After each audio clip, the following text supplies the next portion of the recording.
సుమన్ టీవీలో మీ personal and business promotions కోసం కింది నెంబర్కి కాంటాక్ట్ చేయండి.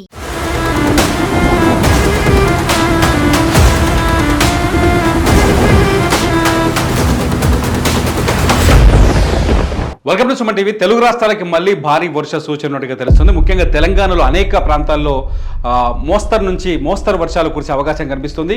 ఒక 5 జిల్లాలో మాత్రం భారీ నుంచి కొంత అతి భారీ కాకుండా ఒక భారీ వర్ష సూచన అయితే కనిపిస్తుంది. భారీ వర్ష సూచన జిల్లాలోకి వచ్చేస్తే ఒకసారి కొమరంభీం జిల్లా తెలంగాణలో, అట్లాగే మంచిర్యాల, అలాగే జయశంకర్ భూపాలపల్లి, ములుగు, భద్రాద్రి కొత్తగూడెం, ఈ 5 జిల్లాల్లో భారీ నుంచి భారీ వర్షాలు, ఆరెంజ్ అలర్ట్ ఉంది 5 జిల్లాలపైన. ఈ 5 జిల్లాలకి భారీ వర్ష సూచన ఉన్నట్టుగా తెలుస్తుంది. రాత్రి హైదరాబాద్లో గట్టిగా పడ్డది వాన.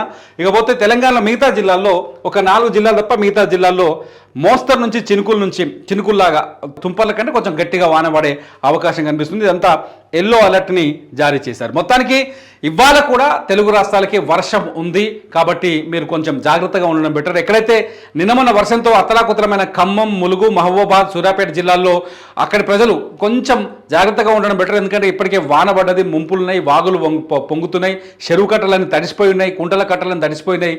ఒకవేళ గట్టి వాన పడితే మాత్రం ప్రమాదం ఉంటుంది. కొంచెం జాగ్రత్తగా ఉండడం బెటర్. ఇక ఆంధ్రప్రదేశ్ గోదావరి ఒకసారి ఏలూరు, ఈస్ట్ గోదావరి, కాకినాడ జిల్లాలకి ఇవాళ ఆరెంజ్ అలర్ట్ని జారీ చేసింది వాతావరణ శాఖ. ఈ జిల్లాల్లో భారీ వర్ష సూచన ఉందని అనుకోవాలి. ఈ జిల్లాలో ఖచ్చితంగా భారీ వర్షాలు పడే అవకాశం కనిపిస్తుంది. ఇక ఎల్లో అలర్ట్ ఉంది మిగతా ప్లేస్లో. ఒక 3 జిల్లాల్లో తప్ప మిగతా జిల్లాల్లో, ఇక్కడ రాయలసీమలో ఒక 3 జిల్లాలు తప్ప మిగతా చోట్ల అన్ని చోట్ల ఎల్లో అలర్ట్ చూపిస్తుంది వాతావరణ శాఖ. ఈ పసుపు రంగు హెచ్చరిక ఉన్న చోట అంటే మోస్తరు వర్షాలు పడే అవకాశం ఉంది. ఇప్పటికే విజయవాడలో అనేక ప్రాంతాలు నీళ్ళలోనే ఉన్నాయి. బుడమేరు కుచించుకుపోవడం వల్ల నిన్న డిప్యూటీ సీఎం పవన్ కళ్యాణ్ చాలా స్పష్టంగా చెప్పారు. బుడమేరులో కాలనీలు ఏర్పడ్డాయి. కాలనీలతోటి 10,000 క్యూసెక్లు నీళ్ళు వెళ్లాల్సిన బుడమేరులో 3,000 క్యూసెక్ల నీళ్ళు వెళ్తున్నాయి. దీంతో ఒక్కసారిగా వరద ఉప్పొంగడంతో చాలా చోట్ల బుడమేరుకు గన్లు పడ్డాయి. ఆ గన్లని పోయి నీళ్లు పోయి కాలనీలు నింపేసాయి కాబట్టి దెబ్బతిన్నాయని చెప్పారు.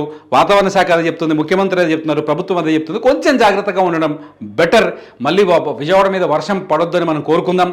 కాకపోతే ఆక్రమిత ప్రాంతాల్లో ఉన్నవాళ్ళు, నదులకు దగ్గరగా పక్కల్లో ఉన్నవారు, లేకపోతే వాగులకు పక్కన నీళ్ళు కట్టుకున్న వాళ్ళు, వీళ్ళంతా జాగ్రత్తగా ఉండడం బెటర్ అని ఇప్పటికే మరోసారి వాతావరణ శాఖ చూస్తుంటే అర్థమవుతుంది. చాలా చోట్ల అతి భారీ వర్షాల చోట కట్టలు దిగిపోయే అవకాశం ఉంది, చెరువు కట్టలు, కాలువ కట్టలు దిగిపోయే అవకాశం ఉందని చెప్తుంది. కాబట్టి వర్షం పట్ల కొంచెం జాగ్రత్తగా అప్రమత్తంగా ఉండటం చాలా బెటర్. ప్రభుత్వం అన్నిసార్లు ఆదుకోదు, మనం ముందు జాగ్రత్తగా ఉండాలి, ఆ తర్వాత ప్రభుత్వం ఖచ్చితంగా హెల్ప్ చేస్తుంది.